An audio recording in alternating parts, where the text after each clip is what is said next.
Дорогие друзья, мы продолжаем наш вебинар и наше Roadshow Украина. Dear friends, we continue our webinar and our roadshow in Ukraine. Our old friend and comrade, Pavel Vaisero, is in touch with us. Pavel is the former marketing director of MSL Ukraine, the largest lottery operator in Ukraine. Pavel, good afternoon. Павел, добрый день вам. Привет, Денис. Очень рад, что и благодарен вам, что вы нашли время. I am very glad and grateful that you took the time to meet with us today and share your knowledge and experience, because as far as I know, for the last 7-8 years, you worked on this position in this company. The first question for you will be, in your opinion, did the adoption of the law on gambling and lotteries affect national lottery operators? Азартные игры и лотереи отразилось на национальных операторах лотерей и отразилось ли? Да, Денис, еще раз привет. В первую очередь благодарен, что пригласили. С удовольствием всегда. Hi again. First of all, I'm grateful to have been invited. I always listen to you with pleasure. I follow SiGMA, so it's always nice to take part. I would like to start by touching upon the question of what the regulation of lotteries in Ukraine is, and how exactly this new law could affect it, given that back in 2013, a separate special law on lotteries was adopted, which actually had the task of regulating all the aspects of the activities of lottery operators in Ukraine. However, since 2013, a number of events should have happened, including the adoption of bylaws and licensing conditions, which, as of today, haven't taken place. And therefore, all lottery operators in Ukraine since 2013 have been acting on the basis of the transitional provisions of the law on the issue of holding lotteries. And today, the situation remains the same. И по факту на сегодняшний момент эта ситуация остается такой же. То есть ситуация, в которой находятся лотерейные операторы, она не изменилась, начиная с... The adoption of the new law imposes on the regulator the requirement to develop new licensing conditions. So, as a result of the adoption, it will be clear what the lottery market will look like. Currently, as far as I know, licensing conditions have been adopted for almost all types of gambling businesses in Ukraine, except lotteries, which is still under consideration. Therefore, so far this law has not influenced lottery operators in any way. I think we will be able to see any changes after the acceptance of the license conditions and after the issuance of the new licenses. Я думаю, что существенные изменения, да и вообще любые изменения мы сможем увидеть после принятия лицензионных и после выдачи новых лицензий. Thank you very much. Tell me please, have you heard anything about the deal between MSL and Lottery.com? Could you comment somehow? Что прокомментировать? I'll make it easier right away. I don't have inside information, so I can't share any details. I saw this information in the media. In general, it seems that this could be an interesting collaboration. But as the saying goes, the devil is in the details. What this cooperation means, what scale it will be, and what it will bring to Ukraine at the moment, unfortunately, I do not know. But I follow the news with pleasure. It will be very interesting to see what new items will appear on the Ukrainian market. Regarding new products, by the way, lottery betting is gaining popularity in Europe. Have you heard anything about this? And is it already practiced in Ukraine maybe? Расскажи, пожалуйста. Well, yes. Although this topic is not that new, it is quite interesting because all the main costs are borne by lottery operators because they need to organize the process of issuing a lottery, draws, streams, lottery reels and balls and so on. This is not cheap and there's a resource-intensive process. At the same time, from the point of view of accepting bets on these events, it turns out that all the costs remained with the operators. And those who accept bets seem to collect profits. But in each country, this issue is regulated differently. Let's take a look at England, one of the most developed in terms of the gambling industry, the lottery industry in particular. In England, if I'm not mistaken, about 70 to 80% of the country's population plays. So, the regulator solved this issue as follows. They allowed bookmakers to accept bets on the outcome of lottery draws, except for the National Lottery UK draws.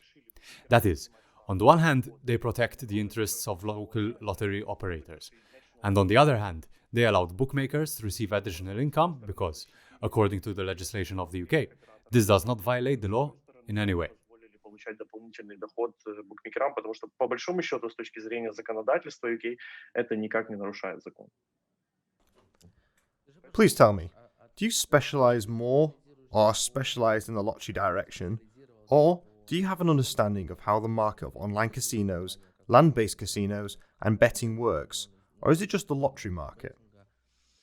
Или вот только лотереи? Ну, core компетенция моя это лотереи. My main competence is lotteries. But of course, I have an understanding of the functioning of all gambling categories.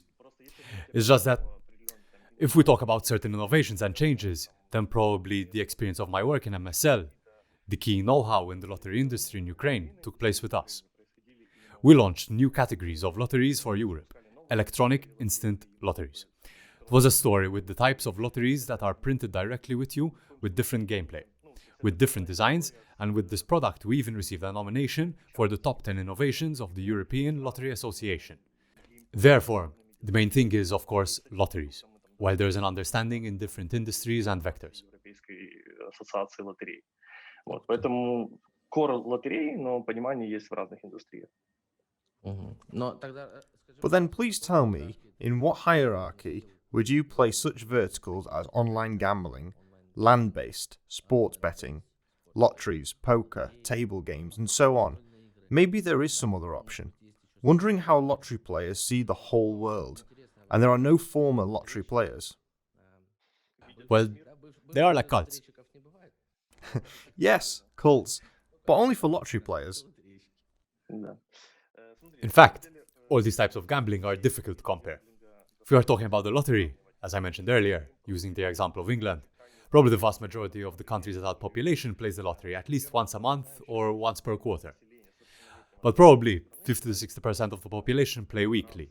Therefore, lotteries relative to the rest of gambling look like the most massive type of available gambling.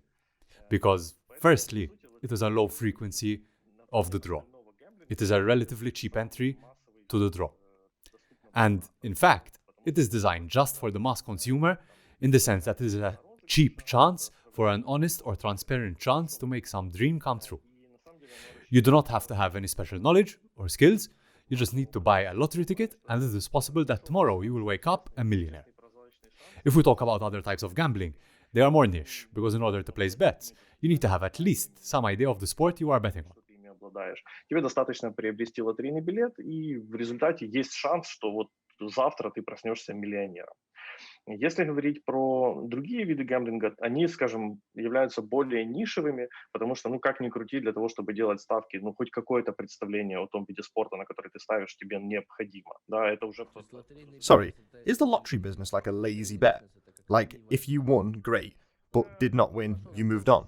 выиграл, классно, не выиграл, пошел дальше. Да. Ну, и, соответственно, там другая маржинальность. Well, and accordingly, there is a different margin, other payments. And yet, the lottery component is built on the principle of a certain pyramid. When you have a certain level of small wins, you have a middle and you have a cherry on the cake, jackpot. In fact, people are playing for this cherry. Ты можешь всю жизнь играть. You can play all your life, never win, but it may be that you buy your first ticket and you are lucky and immediately become a millionaire. This is the key motivation. You don't need to have any specialized skills, read a lot, study, and so on. It's pure luck. Bought it, it worked, it was luck.